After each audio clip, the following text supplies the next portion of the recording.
Hello, बच्चा party. Welcome to commerce अड्डा 24/7. My name is Harsh and I am your business studies mentor. बेटा, आज हम लोग डिस्कस करने वाले हैं ईबीआईटी ईपीएस एनालिसिस को, यानी कि earning before interest and tax और अर्निंग पर शेयर को. तो चलिए शुरू करते हैं. क्या पढ़ रहे थे बेटा? हम लोग पढ़ रहे हैं फाइनेंशियल मैनेजमेंट और ये है पार्ट 5, जहां पे ईबीआईटी ईपीएस एनालिसिस के बारे में हम प्रॉपर तरीके से जानने की कोशिश करेंगे. तो यार देखो, अब ईबीआईटी ईपीएस में कुछ थ्योरेटिकल नहीं है. एक क्वेश्चन को सॉल्व करते हैं और समझने की कोशिश करते हैं, ठीक है ना. एक क्वेश्चन आपको मेरे सामने दिख रहा होगा. इस क्वेश्चन को अपन सॉल्व करेंगे, इसके सॉल्यूशन तक जाएंगे और इस पूरे कंसेप्ट को समझने की कोशिश करेंगे क्वेश्चन को सॉल्व करते करते. ठीक है भाई. तो यहां पे आपको एक टेबल दिख रहा होगा बेटा. एक तरफ लिखा है लायबिलिटीज, एक तरफ लिखा है कंपनी एक्स और एक तरफ लिखा है company Y. Liabilities company X company Y. ठीक है. तो मैं सारी चीजें आपको समझाऊंगा कि earning before interest and tax क्या होता है, अर्निंग पर शेयर क्या होता है, इसका एनालिसिस कैसे करते हैं. बस आपको इस वीडियो को लास्ट तक, एंड तक देखना है. तो देखो, लायबिलिटीज की बात किया जाए तो equity share capital face value है 10 रुपए पर शेयर. यानी कि एक्स कंपनी ने इक्विटी इशू किया. आपने मुझसे पढ़ा है ना, डेप्ट इक्विटी रेशियो, लॉन्ग टर्म डेप्ट upon share holders fund, capital structure में पढ़ाया था. आइडियल होता है 2:1. यानी कि किसी भी कंपनी के लिए पैसा उठाने के लिए, किसी भी कंपनी के पास पैसा उठाने के लिए दो तरीके हैं. पहला तो वो इक्विटी इशू कर ले. तो दोनों कंपनियों ने थोड़ी थोड़ी इक्विटी इशू की. Equity share capital face value है एक शेयर का 10 रुपए, यानी कि एक शेयर का रेट है 10 रुपए. एक्स कंपनी ने 10 लाख रुपए के शेयर इशू किए और वाई कंपनी ने 4 लाख रुपए के शेयर इशू किए. तो क्योंकि बेटा ये रुपए है ना, लिखा है ना इक्विटी शेयर कैपिटल. कैपिटल जब आती है तो वो रुपए में आती है, नंबर ऑफ शेयर्स नहीं. तो ये है रुपए, ये 10 लाख रुपए हैं और ये 4 लाख रुपए हैं. अब एक शेयर की वैल्यू 10 रुपए थी तो नंबर ऑफ शेयर निकल आएगा. हाँ जी, निकल आएगा. ठीक है. नंबर ऑफ शेयर कैसे निकलेगा मैं आपको बताता हूं. आपको क्या करना है, आपको टोटल अमाउंट है ना, जो भी टोटल अमाउंट है अपॉन पर शेयर का अमाउंट, कि एक शेयर का कितना रेट है, तो आपको मिल जाएगा नंबर ऑफ शेयर्स. कैसे मिलेगा देखो, 10 लाख रुपए के शेयर थे, यानी कि total amount, total share capital कितनी थी, 10 लाख रुपए की. एक शेयर की वैल्यू कितनी है, 10 रुपए. आप इसको काट दीजिए, आपका आंसर निकल के आएगा 1 लाख शेयर्स. यानी कि 1 लाख शेयर्स थे. एक शेयर 10 रुपए का था तो 1 लाख इंटू 10 करके देख लो, 10 लाख आएगा. ठीक है. इधर देखते हैं, यहां पे 4 लाख रुपए के शेयर थे, टोटल शेयर कैपिटल 4 लाख रुपए की थी. एक शेयर 10 रुपए का था तो कितना आ जाएगा, 40,000 आ जाएगा. यानी कि यहां पे 1 लाख शेयर्स हैं और यहां पे 40,000 शेयर्स हैं. अब आप 40,000 शेयर्स को 10 रुपए से इंटू करके देख लो, 4 लाख आ जाएगा. यानी कि शेयर का नंबर है 40,000, एक शेयर 10 रुपए का है तो बस इंटू किया है, यानी मल्टीप्लाई किया है, अमाउंट आ गया 4 लाख रुपए. डिबेंचर की बात किया जाए तो भाई इक्विटी तो दोनों कंपनी ने इशू किया, इन्होंने 10 लाख, इन्होंने 4 लाख. लेकिन अगर डिबेंचर की बात किया जाए तो डिबेंचर कंपनी एक्स ने इशू करने से मना कर दिया और कंपनी वाई ने 6 लाख रुपए के डिबेंचर भी इशू किए हैं. अगर आप टोटल कैपिटल जानने की कोशिश करेंगे तो 10 का 10 और 4 और 6 10, यानी कि दोनों की टोटल कैपिटल बराबर आ गई.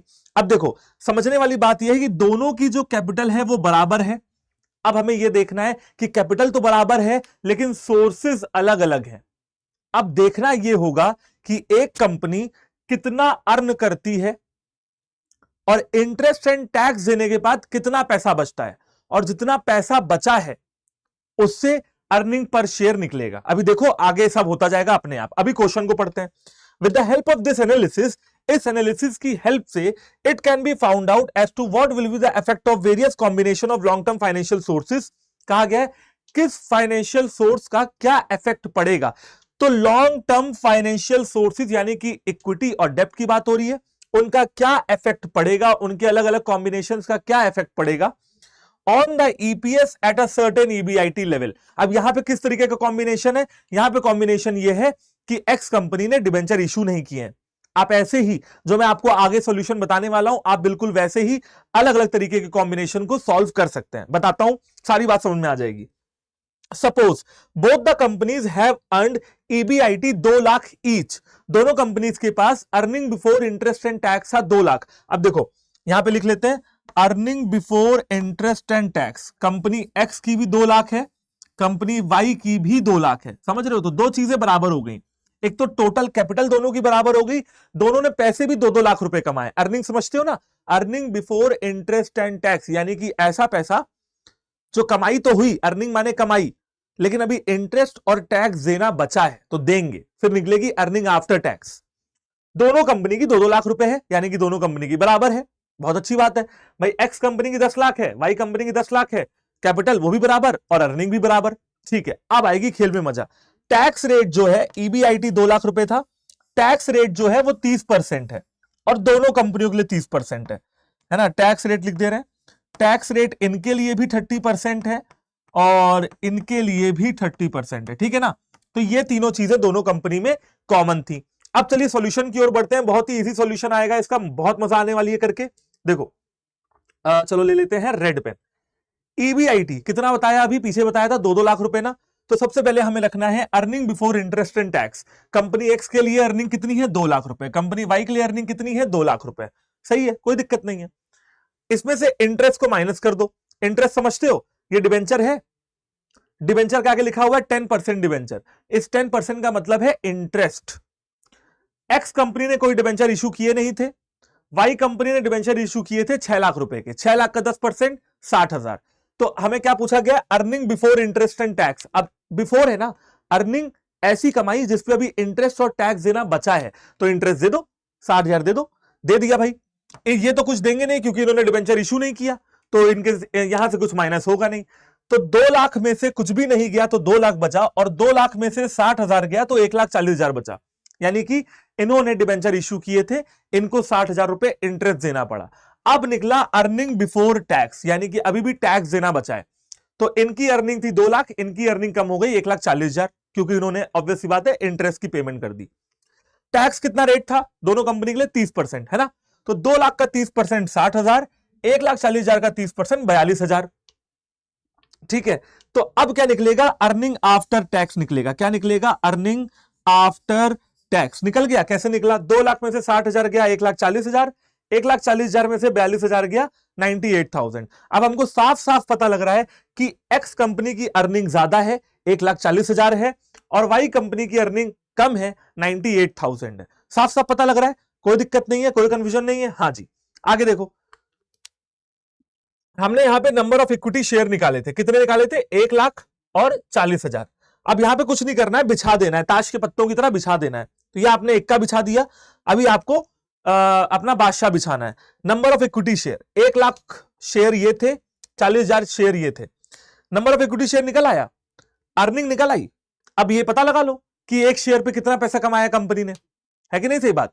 एक शेयर पे कंपनी ने कितना पैसा कमाया पता लग जाएगा। कैसे पता लगेगा भाई, 1,40,000 अर्निंग थी, है ना।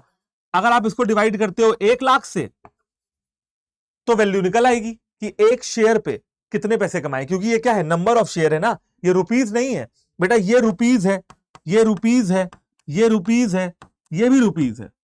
यहां पे भी लिख देता हूं, ये भी रुपीज है, ये भी रुपीज है, ये भी रुपीज है, ये भी रुपीज है, और ये भी रुपीज है। सारे रुपीज थे, सारे रुपीज थे, लेकिन ये रुपीज नहीं है, ये नंबर ऑफ शेयर है। कितने शेयर, रुपीज नहीं, नंबर ऑफ शेयर। तो कितने नंबर ऑफ शेयर है, 1,00,000, उस पर कमाई कितनी हुई, 1,40,000। डिवाइड कर दोगे तो एक शेयर की वैल्यू निकल आएगी, एक शेयर की वैल्यू निकली ₹1.40। यहां पे यही चीज करनी है, 98,000 अपॉन 40,000, यानी कि 40,000 क्या है, 40,000 आपके नंबर ऑफ शेयर्स हैं। आपको एक शेयर की वैल्यू निकालनी है, कमाई है 98,000, 98,000। तो इनकी कमाई एक शेयर पे हुई 2.45। तो ईबीआईटी समझ गए, ईबीआईटी ये था। और ईपीएस समझ गए, अर्निंग पर शेयर, कि एक शेयर पे कितनी कमाई हुई। तो यहां पे इनके पास एक शेयर में ₹1.40 की कमाई हुई, जबकि इनके पास एक शेयर के बदले ₹2.45 की कमाई हुई। सर ये तो उल्टा हो गया, इनकी अर्निंग कम थी सर, लेकिन फिर भी इन्होंने ज्यादा पैसा कमाया क्योंकि इन्होंने डिबेंचर का यूज किया था। ऐसे ही आप अलग अलग कॉम्बिनेशंस का इस्तेमाल करके ईबीआईटी ईपीएस एनालिसिस निकाल सकते हो। ये एक स्टैंडर्ड क्वेश्चन था, और क्वेश्चन आप प्रैक्टिस कर लेना। क्या प्रैक्टिस करना है, अलग अलग कॉम्बिनेशन। अब किसी कंपनी में कभी एक्स कंपनी वाई कंपनी रखना, उनको तुम कैपिटल मत देना, इधर डिबेंचर इशू कर देना। अपने मन से आप क्वेश्चन बना सकते हैं एंड अपने मन से आपका ईबीआईटी ईपीएस एनालिसिस निकल जाएगा। ठीक है, अगेन बता दे रहा हूं, अर्निंग पर शेयर निकालने के लिए फॉर्मूला क्या होता है, earning after tax upon number of equity shares. हमने यही किया, earning after tax upon number of equity share. एक शेयर पे कंपनी ने कितने पैसे कमाए, ₹1.40, और यहां पे एक शेयर पे कंपनी ने कमाए ₹2.45। आई होप कि आप लोग बात समझ गए होंगे। ठीक है, इस पूरे टॉपिक में एक कंसेप्ट मैं आपको और पढ़ाना चाहता हूं, बहुत ही मजेदार कंसेप्ट है, वो है difference between equity share and preference share. Equity share, preference share दो तरीके के इक्विटी शेयर कैपिटल में आते हैं। ठीक, अब ऐसा समझिए कि प्रेफरेंस शेयर कैपिटल तो नाम से पता लग रहा है। देखो, जब डिविडेंड बंटने की बारी आएगी ना, जब डिविडेंड बंटने की बारी आएगी तो प्रेफरेंस शेयर वालों को प्रेफरेंस दी जाती है, नाम से ही पता लग रहा है ना। प्रेफरेंस शेयर वालों को प्रेफरेंस दी जाती है डिविडेंड पेमेंट में। देखो, हर कंपनी डिविडेंड कम से कम बांटना चाहती है। क्यों? क्योंकि भैया डिविडेंड कम बांटेंगे तो खर्चा अपना पूरा हो पाएगा और ग्रोथ एंड एक्सपेंशन के चांसेस बढ़ेंगे। लेकिन उस कम डिविडेंड में भी पहले किसको दिया जाए, पहले वो डिविडेंड दिया जाता है प्रेफरेंस शेयर होल्डर्स को, और बाद में जो बचा कुचा अमाउंट होता है वो इक्विटी शेयर होल्डर्स को दिया जाता है। प्रेफरेंस शेयर होल्डर मेहमान की तरह होते हैं, इक्विटी शेयर होल्डर घर के मालिकों की तरह होते हैं। ठीक है, इसीलिए रोटी जब बनती है तो पहले मेहमान को जाती है, घर के मालिकों को बाद में जाती है। आप बताओ, आपके घर में कोई मेहमान आया है तो पहले आप उसको रोटी खिलाओगे या खुद ही रोटी खा लोगे? आपका जवाब होगा सर पहले हम मेहमान को रोटी खिलाएंगे। बिल्कुल वैसे ही प्रेफरेंस शेयर हमारे मेहमान हैं, डिविडेंड पहले इनको जाएगा, प्रसाद पहले इनको चढ़ेगा, बाद में इनको चढ़ेगा, क्योंकि ये तो घर के मालिक हैं। ये बाद में रोटी खा लेंगे, पहले मेहमान को खिलाओ। ठीक है, अब मैं आपको इसी एग्जांपल से सारी चीजें समझाता हूं। They get the dividend after the payment to preference share holder. इनको डिविडेंड मिलता है, परंतु प्रेफरेंस शेयर होल्डर्स को पेमेंट करने के बाद इनको डिविडेंड मिलता है। इक्विटी शेयर होल्डर्स को डिविडेंड तब मिलता है जब प्रेफरेंस शेयर होल्डर्स को डिविडेंड दे दिया जाता है। Preference right as to payment of dividend, इनको पहले प्रेफरेंस मिलता है, डिविडेंड पहले इनको मिलता है। अगर 10 रुपए कमाए हैं कंपनी ने तो 6 रुपए कंपनी इनको देगी और 4 रुपए कंपनी इनको देगी। पहले इनको 6 देगी, जो बचा होगा वो इनको दे देगी। 4 बचे थे, 4 दे दिए। ठीक, एक तो हो गई ये बात। दूसरी बात, क्या मेहमानों का कोई अधिकार है घर के अहम डिसीजंस, अहम फैसलों में टांग अड़ाने की? आप कहोगे नहीं सर, मेहमानों का कोई अधिकार नहीं है। Share holders have no right to participate in the management of the company. Share holders का कोई राइट नहीं होता है कि वो कंपनी के मैनेजमेंट में पार्टिसिपेट करें। शेयर होल्डर्स का कोई राइट नहीं होता है, प्रेफरेंस शेयर होल्डर्स का कोई राइट नहीं होता है कि वो कंपनी के मैनेजमेंट में पार्टिसिपेट करें। लेकिन इक्विटी शेयर होल्डर्स का फुल राइट होता है to participate in the management of the company.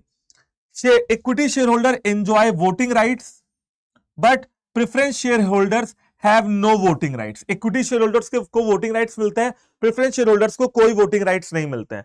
Equity share यहाँ पे convertibility पढ़ लेते हैं।